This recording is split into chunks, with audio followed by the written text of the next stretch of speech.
Hello everyone. In this video, we shall deal with a special problem which is called the Hadamard's three circle theorem.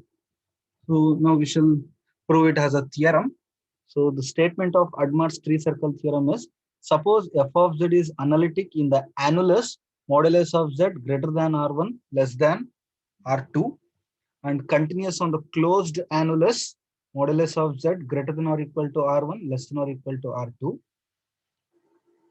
If m of r denotes the maximum of all f of z, modulus of f of z on the circle modulus of z is equal to r for all r between r1 and r2, then the inequality m of r is less than or equal to m of r1 power alpha into m of r2 power 1 minus alpha, which is true for any r in between r1 and r2, and alpha is log of r2 by r divided by log of r2 by r1. So this is the Hadamard's three circle theorem.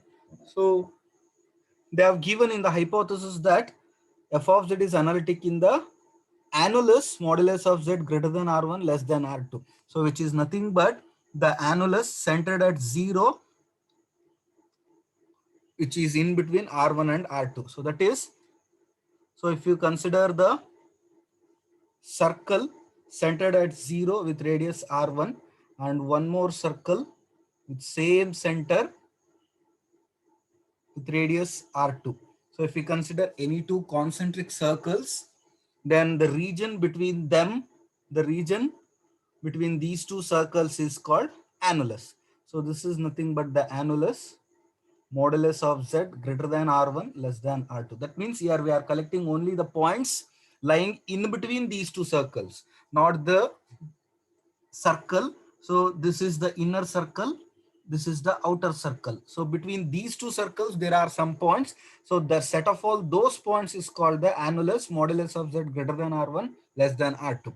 And f of z is analytic for all these points. F of z is analytic in the annulus modulus of z greater than r1 less than r2, and it is continuous on the closed annulus. Closed annulus means the same concentric circles.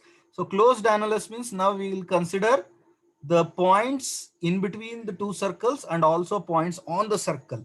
So we'll consider points on the smaller circle, we consider points on the bigger circle, and also points in between these two circles. So this will form the closed annulus. Closed annulus, which is modulus of z greater than r1, greater than or equal to r1, less than or equal to r2. Now f of z is continuous on this closed annulus, and f of z is analytic in this annulus. It is also called open annulus. If you neglect the points on the circle, it is called open annulus. If you consider the points on the circle also, it is called the closed annulus. So f of z is analytic in the open annulus and continuous on the closed annulus. Right. So next, if m of r is the maximum of all f of z modulus of f of z values for any circle modulus of z is equal to r, then we have to prove this inequality. Right. So we shall prove this result. So start with the open annulus. So take it as omega. Let omega be the open annulus modulus of z greater than r1 less than r2.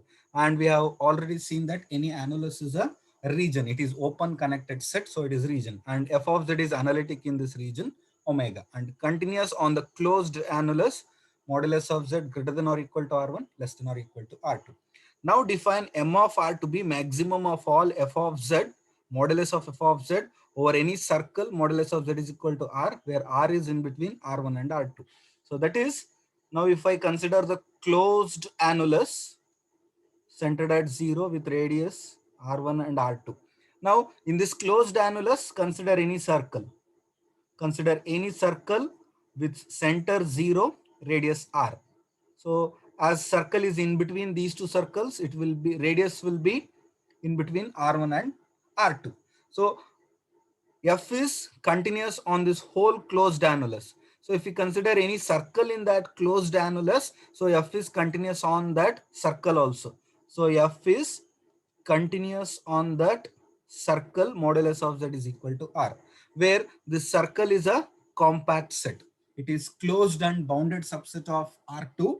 So it is compact. So f of z is a continuous function on the compact set. Modulus of z is equal to R. Any continuous function on the compact set attains both maximum and minimum. So that means all these f of z values over the circle modulus of z is equal to R have some maximum. So that maximum is taken as m of R. So like this, define m of R for each R. For any R, consider the circle modulus of z is equal to R, which is a compact set on which f is continuous, so that f attains maximum. That is, modulus of f of z will have some maximum values, have maximum on each of the circle. So take it as m of R. So m of R is the maximum of all f of z values as z varies over the circle, modulus of z is equal to R. So nothing but m of R is one among the modulus of f of z values. It is one among these values, which is the biggest one, which is the biggest one. Maximum is nothing but the biggest one.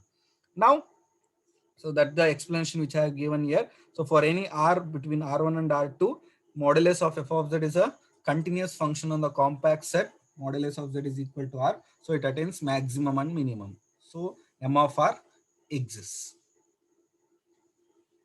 It exists. Okay. Now what we have to prove? So after defining m of R, we have to prove m of R is less than or equal to m of R1 power alpha into m of R2 power 1 minus alpha for any R in between R1 and R2. So now just we shall divide the proof into two cases. So now first we shall deal with the trivial case. Suppose for any R in between R1 and R2, m of R is 0. Suppose m of R is 0. So what is m of R? It is the maximum of all modulus of f of z as z varies over the circle, modulus of z is equal to R. So on the right hand side, we have the maximum of non-negative numbers. So maximum of non-negative numbers is 0 means what? Each of the number has to be equal to 0. So modulus of f of z will be 0 for all z with mod z is equal to R. So as the modulus value is 0, f of z will be 0 for all z on the circle, f modulus of z is equal to R. So now we shall use the uniqueness theorem. So uniqueness theorem says that if f and g are two analytic functions in a region omega which coincide on some set E which has an accumulation point in omega, then f and g will coincide on the whole region omega. Now, if I consider the open annulus omega, so it is a region. It is a region. So in this open annulus, consider any circle, because we are saying here m of R is 0 for some R in between R1 and R2, right? So for any R between R1 and R2, consider the circle modulus of Z is equal to R. So which is a compact set, which is a compact set. That means it is closed and bounded. It is closed means it contains all its limit points. So in fact, it is perfect also. So the points on this circle are all limit points of that circle, and all these points lie in the region omega. That means this set modulus of z is equal to R is having limit points in the region omega. So if I consider this open annulus region omega, in this open annulus, consider any circle modulus of z is equal to R. As it is a compact set that is closed, it contains all its limit points. That means the limit points of this set are all on the circle itself.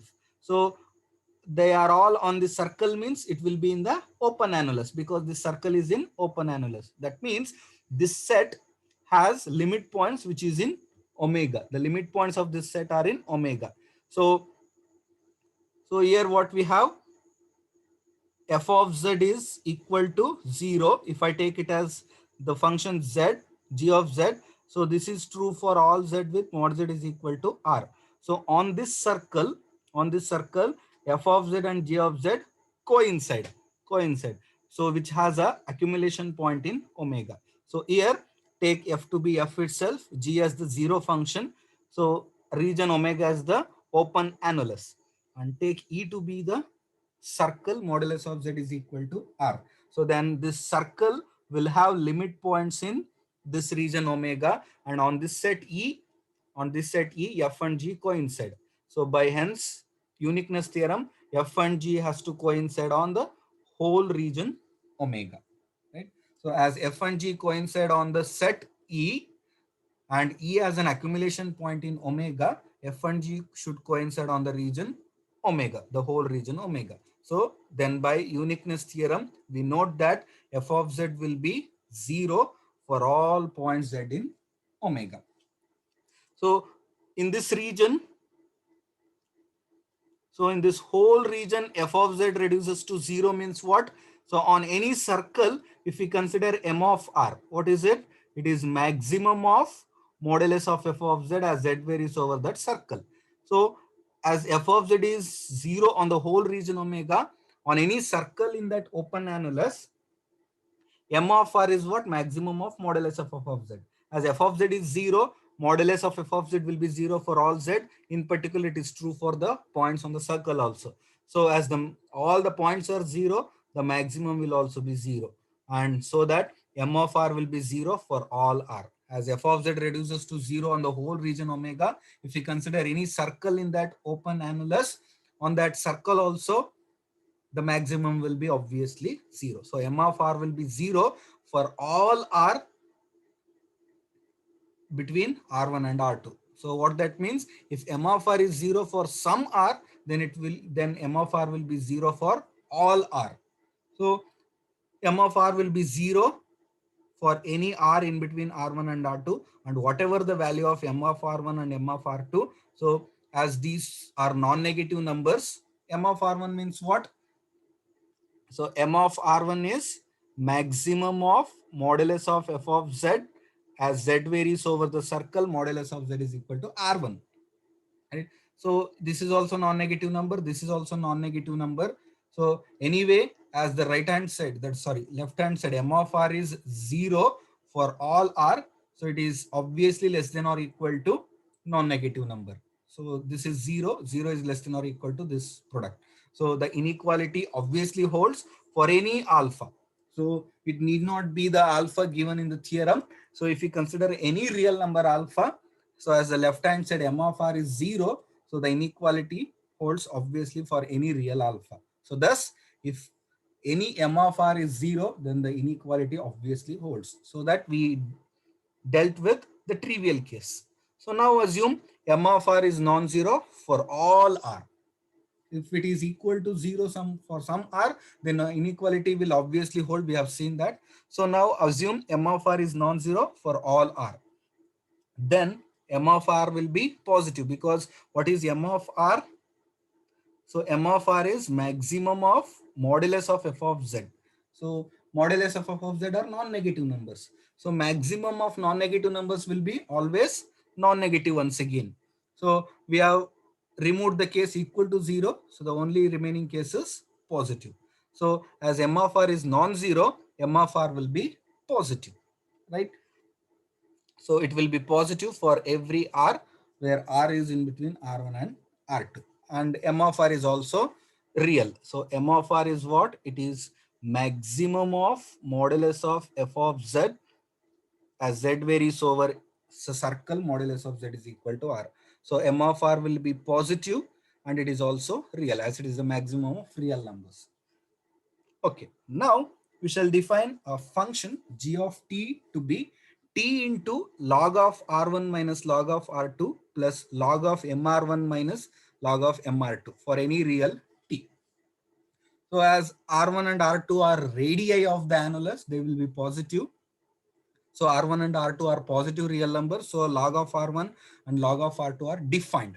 And similarly, as we have assumed, M of R is positive for all R. So M of R1 is positive, M of R2 is also positive.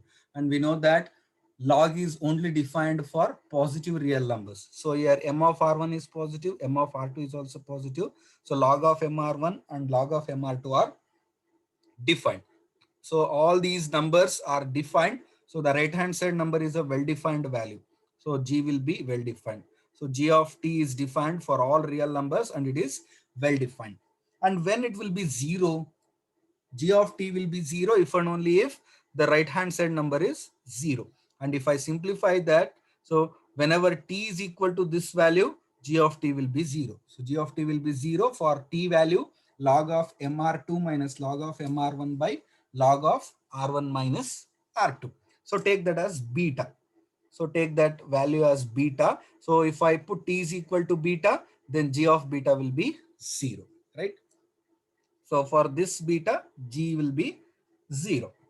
Now we shall check the decreasing or increasing nature of g. So for that, we actually check the sign of the derivative, right? So check what is g dash of t. So g of t is this. So differentiate this function with respect to t. So this is a constant number, so its differentiation will be 0. And here t is log of r1 minus log of r2 is constant. Keep it as it is. Differentiation of t is 1. So g dash of t reduces to log of r1 minus log of r2, where r1 is less than r2. So log of r1 minus log of r2, log of r1 is less than log of r2, so that the difference is less than 0. So that is g dash of t is less than 0. And whenever the derivative is less than 0, whenever the derivative is less than 0, so which means that g of t is a decreasing function. Decreasing function. So there are three categorizations here. If g dash of t is less than 0, g is a decreasing function. If g dash of t is a 0, then g is a constant function. And if g dash of t is greater than 0, it means that g is a increasing function, right? So as g dash of t is less than 0, so g will be a decreasing function. So that means if t1 is less than t2, g of t1 will be greater than g of t2. That means as the domain points increase, the function values actually decrease. So here t1, we are increasing the value from t1 to t2, but the value is decreasing from g of t1 to g of t2. So as the domain points, value of the domain points increase, the function value goes on decreasing. So now if I consider any t for all t greater than beta, g of t will be less than g of beta. So as I increase value of t up to beta, g of t will be less than g of beta. But g of t we have observed it to be 0. So g of t will be less than 0 for all t greater than beta. Right? Now we shall construct a sequence, consider a sequence Pn by Qn of rational numbers with the denominator positive such that Pn by Qn is greater than beta for all n and Pn by Qn approaches beta. So now we need a sequence of rational numbers where each term of the sequence is greater than beta and the terms of that sequence should approach to beta. Now the question is, can such a sequence exist? So now we shall just make sure the existence of such a sequence. So suppose now beta is any real number. For that beta, g of beta is 0. So now beta is a real number so that it is either rational or irrational. If beta is a rational number, then consider the numbers beta plus 1 by n for every natural number n. Then these are all rational numbers because beta is a rational number, 1 by n is a rational number, sum of two rational numbers is once again rationals. So beta plus 1 by n forms a sequence of rational numbers such that beta plus 1 by n will be obviously greater than beta because we are adding a positive value. And as n becomes larger and larger, beta plus 1 by n will approach to beta as 1 by n approaches to 0. So in this case, so just take beta plus 1 by n as the sequence Pn by Qn. So whenever beta is a rational number, so Pn by Qn will be nothing but the numbers beta plus 1 by n which are greater than beta will approach to beta. Now suppose beta is irrational number. So once again we observe the same numbers. So beta plus 1 by n. Now in this case, as beta is irrational, so irrational number plus rational number will be again irrational numbers. So beta plus 1 by n are a sequence of irrational numbers such that beta plus 1 by n is greater than beta and beta plus 1 by n approaches to beta.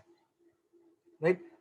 Now use the density property. So between beta and beta plus 1 by n, so there exists a rational Pn by Qn. Take that for every n, for each n, beta is less than beta plus 1 by n. So between these two reals, there is a rational. So take that rational as Pn by Qn itself. So then by density property, there exists a rational Pn by Qn for each n with Pn by Qn lies in between beta and beta plus 1 by n. Now if I collect all those Pn by Qn's, it forms a sequence of rational numbers with Pn by Qn is greater than beta and Pn by Qn approaches to beta actually. So this is because, so define all Ans to be beta itself, define Bn's to be beta plus 1 by n, and define Cn to be Pn by Qn for every n, right? Then we can observe, then by this inequality, we observe that An is less than or equal to Cn, less than or equal to Bn, where An is a constant sequence of beta. So constant sequence of beta will approach to beta only. And Bn's, what are Bn's? Beta plus 1 by n. So they will also approach to beta. So An is less than or equal to Cn, less than or equal to Bn, where these two will approach to beta itself. Now use the sandwich theorem. So sandwich theorem implies that the middle terms should also approach to beta only. That is, the sequence of numbers Pn by Qn will approach to beta. So by this inequality and by the sandwich theorem, we observe that in this case also the sequence of rational numbers which will exist will approach to beta only. So in any case, whatever the value of beta, so we obtain a sequence of rational numbers which are all greater than beta and will approach to beta. So as all these numbers are greater than beta, so g of Pn by Qn will be less than 0, right? As g is a decreasing function, right? So just see what is g of Pn by Qn. It is Pn by Qn into log of R1 minus R2 plus log of MR1 minus log of MR2. So just we have used the definition of g, and which is less than 0 for all n. So just simplify it. So Pn by Qn into log of R1 minus log of R2. So take the term to the right hand side. So what we have, so we have log of MR1 minus log of MR2. So if you take to the right hand side, it will be minus of log of MR1 minus log of MR2.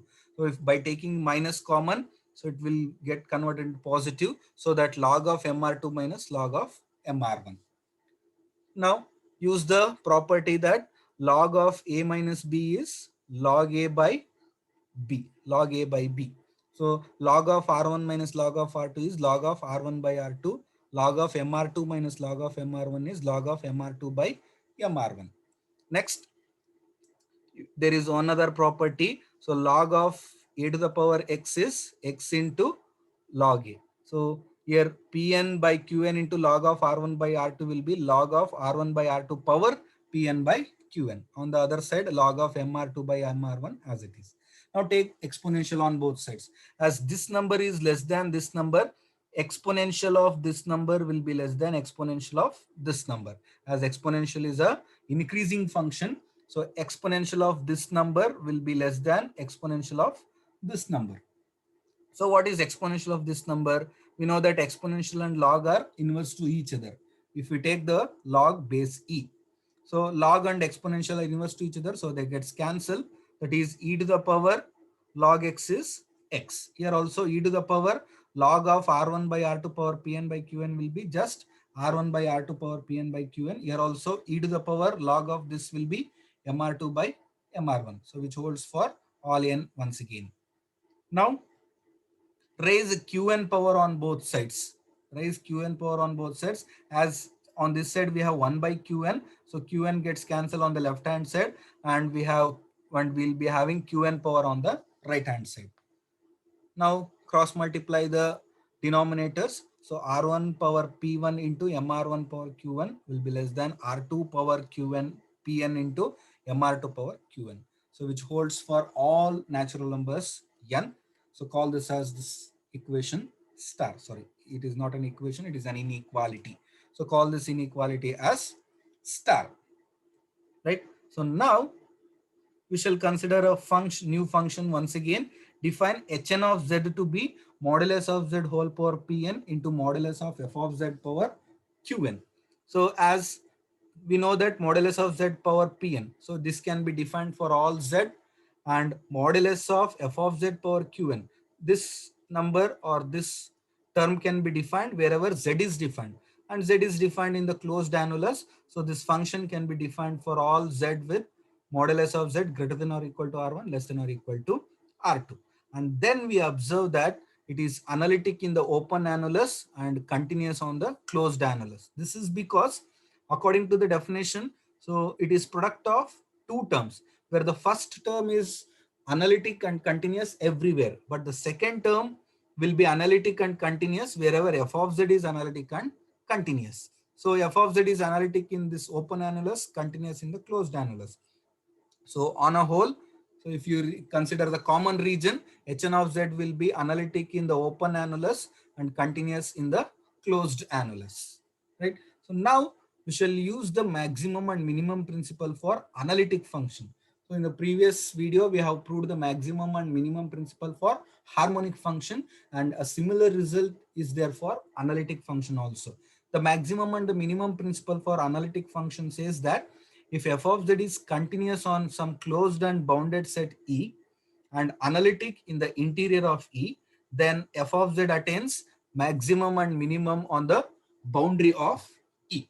Right? Now, Hn of z is, so this is the closed annulus. On this closed annulus, Hn of z is continuous, where this closed annulus is actually closed set and also bounded set. So the closed annulus is a closed and bounded set. On this closed and bounded set, Hn of z is continuous. And on the open annulus,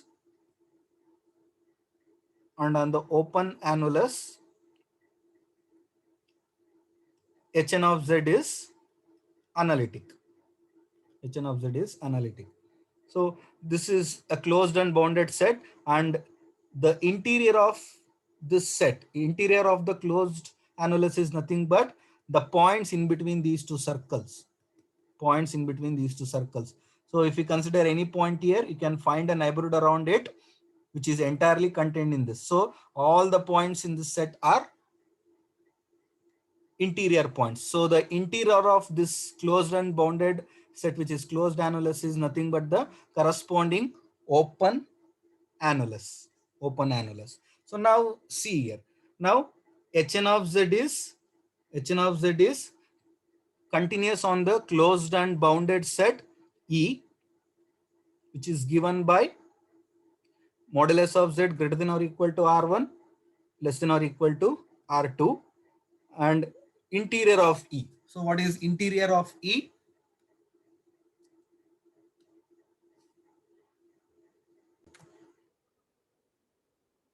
And Hn of z is analytic in the interior of E, which is the open annulus. So Hn of z is continuous on the closed and bounded set E, which is the closed annulus, and analytic in the interior of E, which is the open annulus. Hence, by the maximum and minimum principle for analytic function, so the function Hn of z has to attain maximum on the boundary of that set. So what is the boundary of this closed annulus? So these are the boundary points. So the points on the inner circle and points on the outer circle will form the boundary points. So the boundary of V will be the smaller circle and the outer circle. So the inner circle and outer circle combine to form the boundary of the closed annulus. So Hn of z attains maximum on the boundary of the closed and bounded set, which is the closed annulus. So the boundary has two components. So one is the inner circle, the other is outer circle. So there is a confusion now. So on which boundary Hn of z could attain maximum? So can it attain maximum on the inner circle, or can it attain the maximum on the outer circle? So both are boundaries only. So they combine to form the whole boundary of the closed annulus. So these two are two components of the boundary of the closed annulus. So we have a confusion now. Hn of z attains maximum on this boundary or this boundary. So we don't know. So we shall start with an assumption. Suppose Hn of z attains maximum on the inner circle. Suppose for some n, suppose Hn of z attains maximum on this circle. So what that means?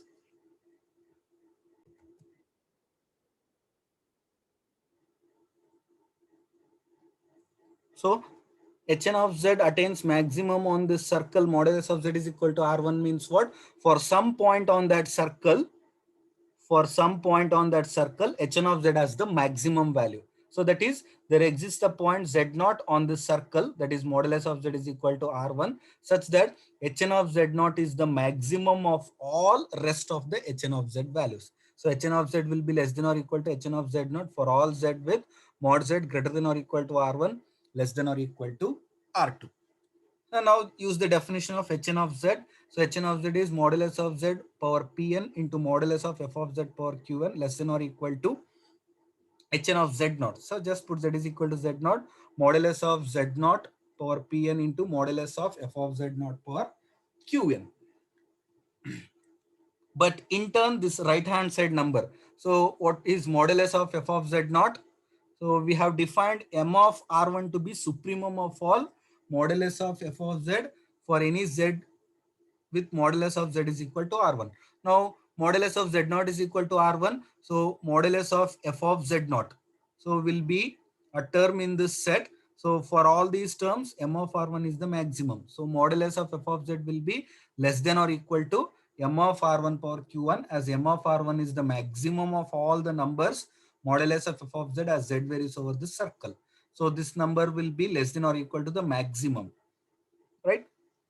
And modulus of z naught is nothing but R1, so R1 power P1. So this number, right hand side number, which is in turn less than or equal to this, so that the left hand side number will be less than or equal to this one. That is modulus of z power Pn into modulus of f of z power Qn less than or equal to R1 power P1 Pn into m of R1 power Qn, which is true for all the points in the domain of Hn of z and for all n, for some n, sorry, for some n. Now, as this is true for all z in the closed annulus, so in particular, consider the outer circle. So this inequality actually holds for all points in the closed annulus. In the particular, consider for only these points. Consider for only the points on the outer circle. So for, in particular, for all points on the outer circle also, the same inequality holds. So, but for all points on the outer circle, modulus of z is equal to R2, and as z varies over the circle, modulus of z is equal to R2. So these values are always less than or equal to this one. So as z varies over all these terms, so we have defined MR2. So what is MR2? It is maximum of all f of z values, modulus of f of z values, as modulus of z is equal to R2. As this inequality is true for all modulus of f of z, as z varies over modulus of z is equal to R2. So MR2 is one among those numbers, right? So MR2 is just the biggest of all those numbers. So the inequality holds for the biggest number also. So R2 power Pn into Mr2 power Qn is less than or equal to R1 power Pn into Mr1 power Qn, which is true for some n. But we observe that it is a contradiction to the star. So we got a opposite inequality with respect to star. So the assumption, so what assumption we made? We made the assumption that Hn of z attains maximum on the circle, modulus of z is equal to R1. So this assumption leads to a contradiction. So hence Hn of z cannot attain maximum on this boundary, that is modulus of z is equal to R1. So that it has to attain maximum on the another boundary, that is modulus of z is equal to R2. So it has to attain maximum on this boundary means for some point on that boundary, Hn of z is the maximum. That is, there is a point z0 on that circle, on that boundary, for which Hn of z0 is the maximum of all Hn of z values. That is, Hn of z will be less than or equal to Hn of z0 for all z varying over the domain of Hn. So which has to be true for all n. Now just use the definition of Hn of z. Modulus of z whole power Pn into modulus of f of z power Qn will be less than or equal to modulus of z naught power pn into modulus of f of z power qn, which holds for all points in the domain of Hn and for all n also. So now just we shall simplify it. So by this inequality, so where is z naught? Z naught is on the circle. Modulus of z naught is equal to modulus of z is equal to r2. So for all points on that circle, we are defined mr2 as the maximum of all. Modulus of f of z as z varies over modulus of z is equal to r2. So this is one among that value, and for all those we have the maximum mr2. So this number will be less than or equal to the maximum mr2. So the right hand side number will be in turn less than or equal to mr2 power qn, right? So that is we have modulus of z power pn into modulus of f of z power qn is less than or equal to r2 power pn into mr2 power qn, right? So it is true for all the points in the closed annulus, right? So if we consider any points in the closed annulus, it is true for that. So now consider points systematically. So if we consider any circle in that closed annulus, so for all points on that circle also, the inequality holds. So that is modulus of z is equal to r is any circle in the closed annulus, as it holds for all points on in the closed annulus. In particular, it holds for this particular circle also. So modulus of z power pn into modulus of f of z power qn will be less than or equal to r2 power pn into mr2 power qn, which is true for all points on the circle. Modulus of z is equal to r, with r varying from r1 to r2. But put z is modulus of z is equal to r, so this will be r1 power pn. And what is this? As z varies over modulus of z is equal to r, modulus of f of z varies over all the values of modulus of f of z as z varies over r. And for all these values, we have a maximum, which is m of r. Here only we have. So as this inequality holds for all f of z, so m of r is one among that, which is the biggest. So it will hold for that particular biggest value also. So r power pn into m of r power qn is less than or equal to r2 power pn into mr2 power qn, which holds for all r from r1 to r2 for all n. In particular, consider r in between r1 and r2, because we need to prove the inequality for r in between r2. So in particular, consider only for these r values. Now take all r terms one side, the m of r terms the other side. So r2 by r2 power pn by r power pn will be greater than or equal to m of r power qn by m of r2 power qn. So combine the power for numerator and the denominator. So r2 by r power pn will be greater than or equal to m of r by m of r2 power qn, where this is true for any r in between r1 and r2 and for all n. Now take 1 by qn power on both sides, then you will get this r2 by r power pn by qn is greater than or equal to m of r by m of r2, which is true for all n. That is, for any n value, this is true for pn by qn. But as n becomes larger and larger, these numbers are approaching to beta. So as this is true for all n, for larger value of n also this inequality should hold. But for larger value of n, pn by qns are nothing but beta. So r2 by r power beta will be greater than or equal to m of r by m of r2. Now consider the left hand side, r2 by r power beta. So we can write this as exponential of log of r2 by r power beta. So as exponential and log are inverse to each other, they get cancelled and we are with the same thing. Now log of a power x, it is of the form log of a power x, it will be x log a. So beta into log of r2 by r. Now substitute the value of beta. It is log of mr2 minus log of mr1 by log of r1 minus log of r2 into log of r2 by r as it is. Now take minus common in both numerator and denominator. So it will be reversed. So log of mr1 minus log of mr2 by log of r2 minus log of r1. Now combine r terms one side, that is log of r2 by r divided by log of r2 by r1 into log of mr1 minus log of mr2. So call that as alpha. So call this number as alpha. So it will be exponential of alpha into log of mr1 by mr2. So once again use the property of log. X into log a is log of a to the power x, that is log of mr1 by mr2 power alpha. So now exponential and log gets cancelled. We are remained with m of r1 by m of r2 power alpha, or it is m of r1 power alpha by m of r2 power alpha, which is nothing but r2 by r power beta, but which is greater than or equal to m of r by m of r2. So m of r will be less than or equal to, cross multiply this. So m of r1 power alpha as it is. So if you take the to the numerator, it will be m of r2 power 1 into m of r2 power minus alpha. So if you take this to numerator, so exponent gets negative.